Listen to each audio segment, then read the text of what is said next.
সুপ্রিয় দর্শক, আজকে ঠিক আরেকটি সফল ব্যবসায়িক যার সাথে আমরা যোগাযোগ করছি। উনি আর কি কুকারিজ আইটেম, আপনার সংসারে যাবতীয় যে সমস্ত নিত্য প্রয়োজনীয় আইটেমস লাগে, যেমন আপনার ব্যবহারের প্রত্যেক দিনে দৈনন্দিন লাগে, যেটা মাথা ঘষানোর চিরুনি, টুথব্রাশ, তারপর হচ্ছে জুতা পলিশের ব্রাশ, নেল কাটার, এছাড়াও হচ্ছে আপনার চামচ আইটেম, এই সমস্ত আইটেম নিয়ে একটা ভাই আর কি ব্যবসা শুরু করছে। আসলে পরের চাকরি ছিল, পরের চাকরি ছেড়ে এখন উনি ব্যবসায় নামছে, কারণ চাকরিতে নাই স্বাধীনতা, কিন্তু ব্যবসা করে উনি আজকে সফল ব্যবসায়ী। সেই গল্পই আপনাদের সাথে শেয়ার করব। আসসালামু আলাইকুম ভাই, কেমন আছেন? এই তো ভাইয়া, ওয়ালাইকুম আসসালাম, ভালো। বলতেছি, এই যে আপনার এই যে ব্যবসার এর আগের পিছনের যে গল্প, এই গল্পটা আপনি আমাদের সাথে যদি শেয়ার করতেন। তো ভাইয়া, গল্প হচ্ছে আমি আগে আগে নাম দিয়ে শুরু করেন। মোহাম্মদ রাসেল। আর আমার হচ্ছে মনে করেন আমি পুরান ঢাকা চকবাজারে চাকরি করতাম আগে। তো এদিকে মূলত আমার বড় ভাই এখানে মানে একটা জায়গা দেখাই দিয়েছিল, মানে এখানে ব্যবসা করার জন্য। তো মনে করেন দীর্ঘ 5 বছর হবে এখানে আমি ব্যবসা করি। এখানে ব্যবসার আগে আপনার জীবনের মান কেমন ছিল, মানে কি করতেন এখানে ব্যবসার আগে? চাকরি কোথায় চাকরি করতেন? চাকরি করতাম চকবাজারে কসমেটিক দোকানে পাইকারি। তো মূলত ভাই বলছে যে তো ছোটখাটো একটা ব্যবসা নিয়ে বস। এখানে ব্যবসা করার কথা হুট করে কি চিন্তা হলো যে এই ব্যবসা করতে হবে, এই ব্যবসায় আসার কারণটা যদি বলতেন। তো ভাইয়া চিন্তা করলাম পরের চাকরি, ভাইয়া পরের চাকরি তো ভাল লাগে না। মনে করেন চিন্তা করি যদি নিজে একটা ব্যবসা করতে পারি তো অনেক, পরের চাকরির আশা করি না। তবে মনে করেন চকবাজারে 5 বছর চাকরি করে আসছি, তো ওখান থেকে মনে করেন একটু কিছু আইডিয়া পাইছি। তো চিন্তা করলাম যে যেহেতু আমার আইডিয়া আছে, তো আমি একটা ছোটখাটো ব্যবসা নিয়ে বসি।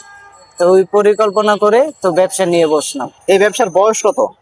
5 বছর হবে। এই ব্যবসায় সর্বপ্রথম আপনার পুঁজি কত ছিল?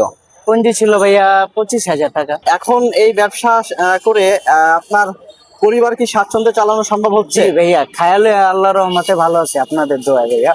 দিন শেষে বা মাস শেষে এখান থেকে কেমন কি আপনি আয় করতে পারেন? আয় বলতে ভাইয়া বর্তমান যে খরচ মনে করেন খায়ালে আর 5,000 টাকা ঠিকানো অনেক কষ্ট, তারপর আলহামদুলিল্লাহ মানে পরের চাকরি থেকে মানে ভালো আছে। খরচ খরচা যে এখন ঊর্ধ্বগতি, তারপরেও যে ব্যবসা করে আপনি স্বাবলম্বী হয়েছেন বা আর কি যে আর কি এখন সফলতা অর্জন করছেন ব্যবসা করে পরের চাকরি বাদ দিয়ে, তো এটা সম্পর্কে যদি একটু কিছু বলতেন। ব্যবসা করে মনে করেন আমাদের দিনকাল চলে যাচ্ছে, তবে আশা করি চেষ্টায় আছি যে আমরা সামনের দিকে আগানো। যে ছোটখাটো ব্যবসা নিয়ে বসছি, একটু আগানোর চেষ্টা করছি আমরা। তো সামনে চিন্তা করছি যে কিছু মাল উঠাবো আরো। তো ব্যবসা পুঁজি মনে করেন অনেক খারাপ, দেখি সামনে কি অবস্থা হয়। এখন বর্তমানে আপনার কাছে কি কি আইটেমস পাওয়া যাবে, কি কি মালামাল পাওয়া যাবে? আমার কাছে বর্তমান কোকারিস আইটেম, ধরেন নেল কাটার, তারপর মনে করেন মানি ব্যাগ, বিভিন্ন ধরনের আইটেম আছে।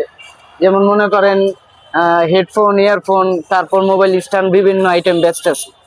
তো টুকটাক মানে কয়টা আইটেম, মানে এক আইটেম নিয়ে বসি না, তো মানে বিভিন্ন ধরনের আইটেম নিয়ে বসি। কুকারিজ আইটেম নিয়ে জি জি। রান্নার কাজে ব্যবহারের জন্য জি। চায়না চামিচ আছে, চাকু আছে, যে কোনো জিনিস আপনারা পাবেন সংসারের যাবতীয় মানে যে কাজের জন্য দরকার, জি এই সমস্ত জিনিসের। আচ্ছা, আপনার এখানে আসতে হলে কোন লোকেশনে আসতে হবে? আমার এখানে আসতে হবে হলো মতিঝিল সিটি সেন্টার, অপর পাশে উত্তরা ব্যাংকের নিচে। এই যে উত্তরা ব্যাংক, জি। উত্তরা ব্যাংকের নিচে। হ্যাঁ, উত্তরা ব্যাংকের নিচে অপর সাইডে। ওদিকে পাট বস্ত্রালয় যে মন্ত্রণালয় আছে, পাট অধিদপ্তর ও বস্ত্রালয় মন্ত্রণালয়ের অপোজিটে। ভাইয়া, আপনার এখানে যে সমস্ত জিনিস পাওয়া যায় তার কয়েকটা জিনিসের দাম যদি একটু বলতেন, যেগুলো খুবই বেশি ব্যবহৃত হয়, বেশি বিক্রি হয়। আমার এখানে যেমন মানি ব্যাগ আছে, সব মানে যে কোনো সাইজের মানি ব্যাগ আছে 100 করে, মানে সব অনেক অনেক জায়গায় 250-300 টাকা বেচে। তো আমি গুলিস্তানের মতনই এখানে 100 করে বেচি। 100 করে বেচলে মনে করেন সেলটা একটু বাড়ে, যেমন সীমিত লাভ, একটু বেচা কিনি করলে সেলটা বাড়ে। তারপর আপনার চার্জার আছে, হেডফোন আছে বিভিন্ন দামের, যেমন অনেক কট আছে 250 টাকা 200 টাকা দামের, ওগুলো আমি ফিক্স 100 টাকা বেচি সীমিত লাভে। নেল কাটার আছে, তারপর আপনার গিয়া চাবিরিং আছে। এগুলা আপনার কোথা থেকে আপনি কিনে আনেন? পাইকারি ব্যবসা এইগুলা এখান থেকে এনে বিক্রি করেন? এগুলো আনিলো পাইকারি, আনিলো পুরান ঢাকা চকবাজার থেকে, মিরপুর থেকে, বিসমিল্লাহ টাওয়ার থেকে, পুরান পুরান পুরান চকবাজার থেকে। আগে যে পুঁজি দিয়ে শুরু করছেন এখন কি সেই পুঁজির বেশি কি আপনি পুঁজি ইনভেস্ট করছেন? হ্যাঁ ঠিক আছে।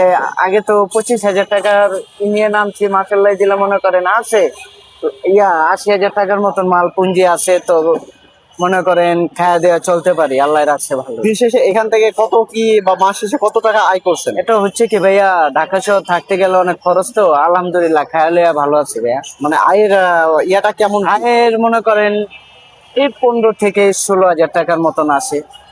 সব খরচ খরচা বাদ জি দিয়ে এটা জি, থেকে খরচ করে বাদ। নতুন যারা উদ্যোক্তা হবে তাদের উদ্দেশ্য করে কিছু একটা বলেন, একটা বার্তা দেন আপনি। নতুনদেরকে বলতাছি মানে ব্যবসা জিনিসটা ছোট করে দেখতে নাই। ব্যবসা জিনিসটা হলো, অনেকে যারা দেখেন বাদাম বেচে তারাও ব্যবসা করে একটা। আপনার মনে করেন এই 500 টাকার বাদাম দিয়ে মনে করেন 1300 টাকা বেচে এখানে আওয়া যাওয়া করে। ছোটখাটো ব্যবসা হলো মানে ব্যবসা জিনিসটা আল্লাহ বরকত দিয়ে দিচ্ছে। তো সবার কাছে একটাই দোয়া, মানে যারাই ব্যবসা করেন তারা আল্লাহ রহমতে ভালোই থাকে। তো সবাইকে বলতাছি যতটুকু পারেন ব্যবসা বাণিজ্য ছোট হোক বড় হোক, এটা খারাপ ভাবে দেখতে নয়।